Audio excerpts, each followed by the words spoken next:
What is going on, Miami Dolphins fans? It is Ben Morgan of the Fins Up Network.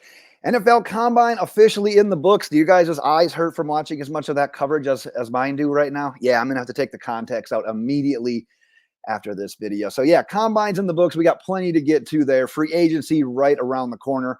We get a bit of a news drop on Sunday regarding the Christian Wilkins situation.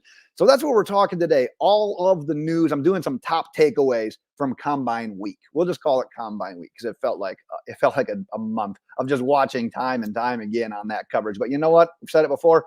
Draft junkie. It's kind of what we live for at this point in time. But before I jump into my takeaways from Combine Week, I want to hear from you. Your thoughts on my top takeaways, if you've got some thoughts. But like I said, there is so much coverage. There's so many prospects. If there's guys, if there's positions, if there's situations that I didn't get to, let's hear your thoughts. Drop them in the comments. But let's jump into them right away. And that is that news that came out on Sunday. The news that came out was that the Dolphins are leaning towards letting Christian Wilkins hit free agency, potentially walk in free agency, rather than applying the franchise tag, because teams have until 4 p.m. on Tuesday, March 5th, to apply that franchise tag. So yeah, there's still time. Things can change. The Dolphins could still apply that franchise tag, but it's coming off right now based on that report that most teams around the league expect Christian Wilkins to be available in free agency, where, yeah, he's likely going to get paid pretty damn good money in this situation. The good from the situation, I don't know if it's really good. That's probably not the right term here. But if he does walk, Dolphins are likely going to get that third round compensatory pick.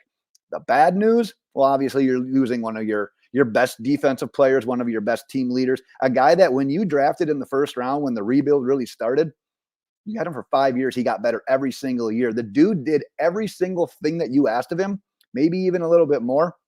And now because of him outperforming how we even probably thought he was going to, and now earning that money, well, now we're kind of cap strained a little bit right now. So it just doesn't always work sometimes, because it appears, yes, the Dolphins and Christian Wilkins remain a significant amount apart from each other, with Wilkins wanting to be paid like one of those top tier defensive linemen, whereas the Dolphins are saying, we love you, we'd like to have you, but let alone wanting to be paid like an all-pro. You have not made a Pro Bowl yet.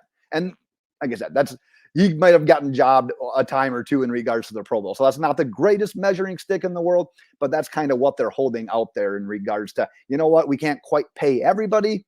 You got to be reasonable as well, Christian Wilkins. And it just doesn't look like he's going to be what the Dolphins would consider reasonable. Let's talk about quality offensive line options potentially available there at number 21. And I shouldn't even say potentially, because damn it, there's going to be quality offensive line options available to us at 21. Because if there was ever a year where you enter a draft saying, you know what, we need offensive line help this year, this is the year. This is the year for you. And it sort of applies across the board on the offensive line, whether you're thinking center, guard, tackle. It is a good draft for these guys. All these guys I'm going to rattle off here are in that first round mix in regards to being a prospect. Alt, Fautanu, Fuaga, Latham, Mims, Guyton, Fautanu, Morgan, Powers-Johnson, Barton. That's 10 right there. That's 10 offensive linemen right there. We pick at number 21.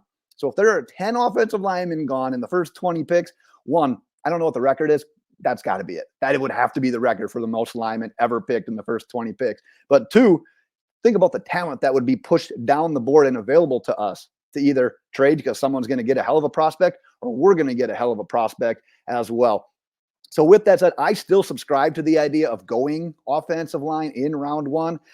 Following the combine, I feel pretty confident that we can get an immediate starter on the offensive line with that pick, which is obviously huge considering the situation in our offensive line. Connor Williams, Robert Hunt, both expected to hit free agency. Let's talk a little bit about the wide receivers, because really, pretty damn thin right now. We are pretty damn thin at wide receiver behind the two studs. However, what we saw at the combine this week, it kind of strengthened my belief that we can find a pretty solid wide receiver to just kind of complement Tyreek and Jaylen Waddle. I also think we can potentially find this guy, whether it's in the first, second, potentially third or fourth in the event we trade back and accumulate some additional picks. Brian Thomas and Xavier Worthy, they essentially broke the stopwatches at the combine with their 40 times, especially with Worthy there, breaking the record from Oh, Ross. Yes, he went too early to the Bengals. Don't draft guys just based on speed. I say that, but it happens every single year.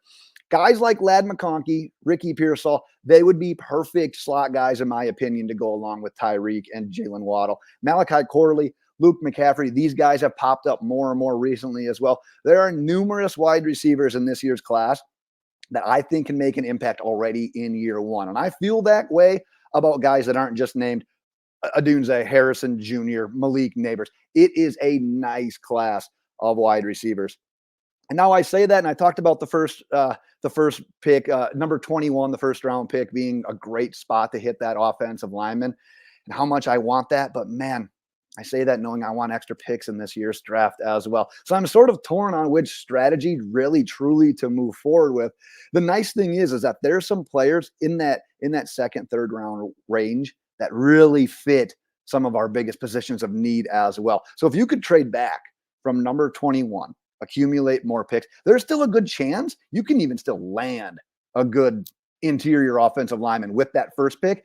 And then if you can scoop up an extra second, third or fourth, because we don't have any third or fourth round picks right now, there will be some decent safeties, interior defensive linemen, linebackers available that you can plug more holes with pretty quality prospects in this situation. Sweat, Jenkins, Fisk, they all impressed me this week on the defensive line at defensive tackle. Cooper and Trotter, they'd be great fits at linebacker, in my opinion. Bishop, Bullock, Newbin, they'd all be really fun prospects to have at safety. So I love all these names. I say all these names. We currently don't own a pick right now between picks 56 and 156. That's an issue when you have a draft where there's a lot of quality guys that could fit some of these positions in need. So a trade could very, very well be welcomed by the Miami Dolphins in their front office right now. I'm gonna cut it right there for time's sake. But like I said, let's hear your thoughts in the comments. There's a lot of information from the combine, everything going on. Drop whatever you've got as well in the comments. Curious to see what's on your mind. Let's carry on the conversation there. Get subscribed if you haven't done so already. Thanks to everyone that have. Stay tuned because we're going to have a lot coming up, obviously, with free agency right here and the draft right after that. So there will be no shortage of videos, no shortage of action. That is my time for today, Miami Dolphins fans. Until next time, Fins